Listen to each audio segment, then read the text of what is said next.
சொல்வதை கேட்பது.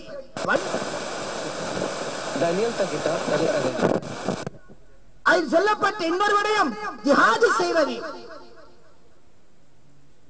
அதற்கும் கட்டளை பிறப்பிருக்கிற தகுதி யாருக்கு இருக்கும்?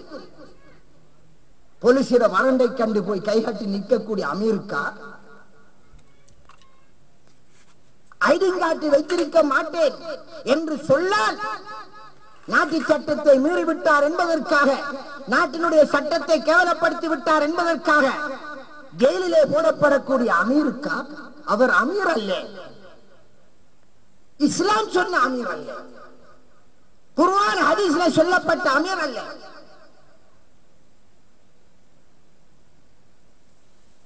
மாறாக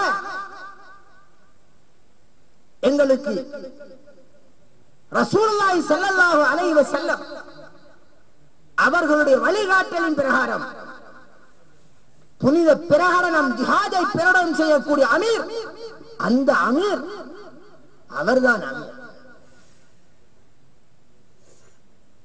அப்ப நீங்க கேட்கலாம், ஒதுங்க சொல்லி இருக்கிறதே, எல்லா பிரிவினர்களை விட்டு ஒதுங்க சொல்லி இருக்கிறதே. ஆம், நீங்கள் ஒதுங்கி இருக்கிறீர்களா? ஆம், ஒதுங்கி இருக்கிறோம். எங்களுக்கு பையச் செய்யுங்கள், நாங்கள் தான் உண்மையாளர்கள் என்று தங்களுக்கு கீழே முஸ்லிம்களில் ஒவ்வொரு சாரை கட்டுப்படுத்தி கொண்டு வைத்து குர்ஆன் சுன்னாவிற்கு மாற்றமாக, சஹீஹான ஹதீஸுக்கு மாற்றமாக எந்த அமைப்பு இருந்தாலும் அதில் நான் இல்லை. அல்லாஹ்வுடைய வேதத்தை, நபியலாருடைய சுன்னாவை என் சக்திக்கு உட்பட பிரச்சாரம் செய்கிறேன். அல்லாஹ் குர்ஆனிலே சொல்கிறான், தஆவனு அலல் பிர்ரி வத்தக்வா, நன்மையான காரியத்திற்கு, இறைவனை பயந்த காரியத்திற்கு ஒருவருக்கொருவர் நீங்கள் உதவியாக இருங்கள் என்று சொல்கிறான். அந்த அடிப்படையிலே என்னை போன்று பிரிந்திருக்கக்கூடிய மஹ்தூம், என்னை போன்று பிரிந்திருக்கக்கூடிய மற்ற சகோதரர்களுக்கு நான் சகோதர வாஞ்சையோடு இஸ்லாம் கூறிய சகோதரத்தின் அடிப்படையில் உதவியாக இருக்கிறேன். எங்களுக்கு இடையில் எந்த பையத்தும் கிடையாது, எங்களுக்கிடையில் எந்த அமீர்த்துவ வாதமும் கிடையாது. எதுவரை இஸ்லாமிய ஆட்சி உலகிலே நிறுவும் வரை. ஒரு இஸ்லாமிய ஆட்சி இருந்தால், உண்மையான இஸ்லாமிய ஆட்சி இருந்தால் ஹிஜ்ரத்தை பிரகடனம் செய்ய வேண்டும், ஜிஹாதை பிரகடனம் செய்ய வேண்டும்.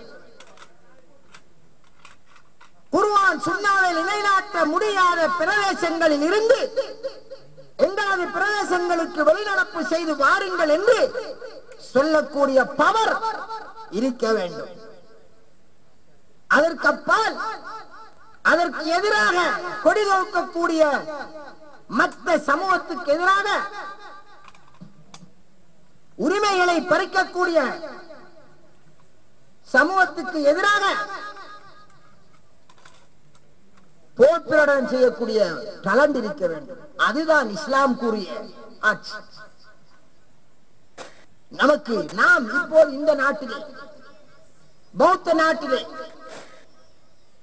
எங்களுக்கு அதை செய்வதற்கான, களவெடுத்தால் கையை வெட்டுவதற்கான, ஜிஹாதை பிரகடனம் செய்வதற்கான பவர் இல்லை. பவர் இல்லாத வேளையில் நாங்கள் எங்களுடைய சக்திக்கு உட்பட நாங்கள் எங்களுடைய கடமையை நிறைவு செய்யலாம். என்னாவது மார்க்கத்தை நாங்கள் பிரச்சாரம் செய்யலாம், அதன்படி வாழலாம். அல்லாஹ் குர்ஆனிலே பன்றியிறைச்சி ஹராம், மதுபானம் ஹராம், ரத்தம் ஹராம், அல்லாஹ் அல்லாஹ்வுக்காக அறுக்கப்படக்கூடியது ஹராம், சட்டம் உயர்த்தப்பட்ட என்பது ஹராம் என்றெல்லாம் சொல்லிவிட்டு என்ன சொல்கிறான்? யார் வரம்பு மீறாமல் நிர்பந்திக்கப்பட்ட நிலையில் இதை செய்கிறானோ அவனுக்கு குற்றம் இல்லை. ஆனால் நாங்கள், எங்களுக்கு சக்தி இல்லை, எங்கள் சக்திக்கு உட்பட நாங்கள் செய்கிறோம். நாங்கள் ஆட்சி அதிகாரத்துக்கு எங்களுக்கு டேலண்ட் இல்லை. இந்த நிலையில் நாங்கள் முஸ்லிம் என்ற பெயரில் குர்ஆன் சுன்னாவிற்கு மாற்றமாக எந்த ஒரு பிரிவினையை உருவாக்காமல் அழகான முறையிலே பிரச்சாரம் செய்து கொண்டு போகலாம். அழகான முறையிலே என்ற சக்திக்கு உட்பட முடியுமானதை நாங்கள் நடைமுறைப்படுத்திக் கொண்டு போகலாம். அன்பிற்குரிய சகோதரர்களே, இதை நீங்கள் வழங்க வேண்டும்.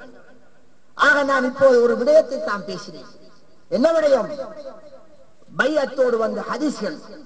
இது யாருக்கு வந்தது? இஸ்லாமிய ஆட்சியாளர். இஸ்லாமிய ஆட்சியாளர் இல்லாதவர் யாருக்கும் பைஅத் செய்வதற்கு எந்த ஆதாரமும் இல்லை. எனவே குர்ஆனிலும் ஹதீஸிலும் ஆதாரம் இல்லாத விடயத்தை ஒருவர் தன்னிலை நடைமுறைப்படுத்தி எனக்கு பைஅத் செய்யுங்கள் என்றார். அவர் தெளிவான பித்அத்துக்காரர், தெளிவான வழிகேடர். எல்லா பித்அத்துகளும் வழிகேடு, எல்லா வழிகேடும் நரகத்திலே என்ற அமைப்பிற்கு இணங்க எல்லா பிறக்காக்களும் நரகம் போவது என்பதற்கு தெளிவான வழி தவறிய ஒரு பிறக்கா தான் இன்று பெயர் வைத்துள்ள ஜமாஅத்துல் முஸ்லிமீன் பிறக்கா. அதில் இருந்து உங்களை வெளியிறக்கிக் கொள்ளும்.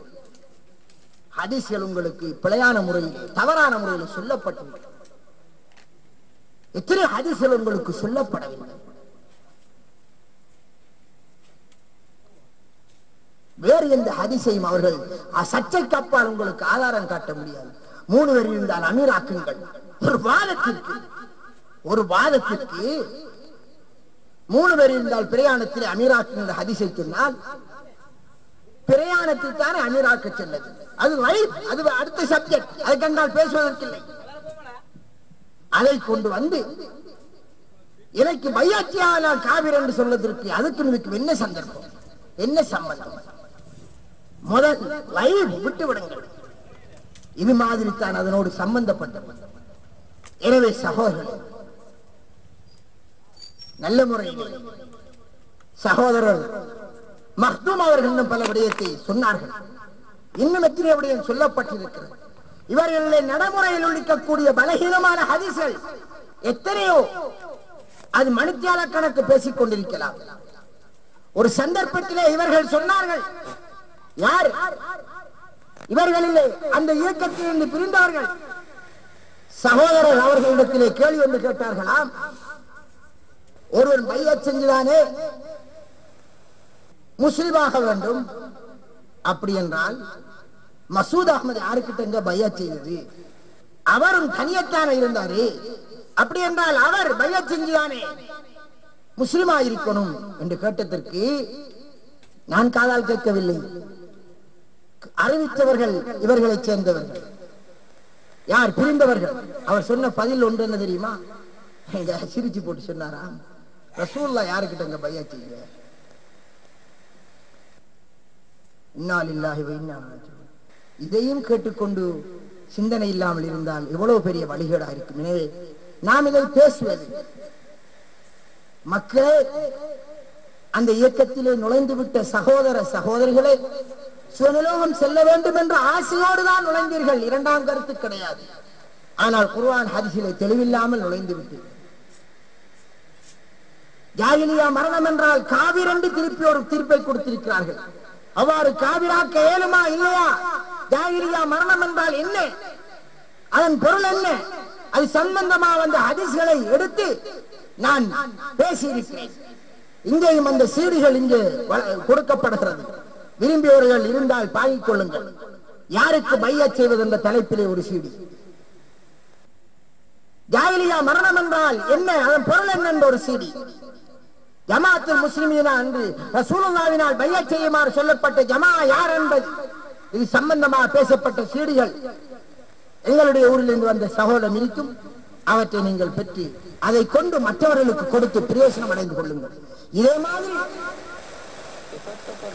எனக்கும் அந்த சகோதரருக்கும் இடையில் நடந்த விவாதங்கள், எழுத்து மூலமான அந்த கருத்து பரிமாற்றங்களை அவர்கள் விட்ட தவறு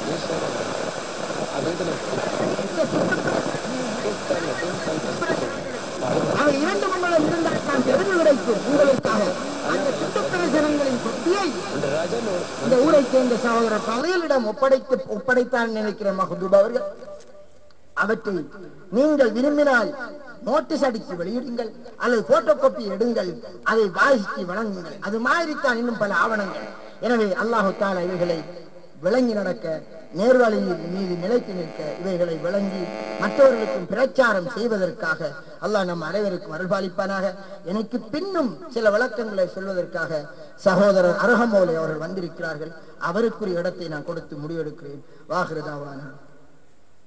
அஸ்ஸலாமு அலைக்கும்.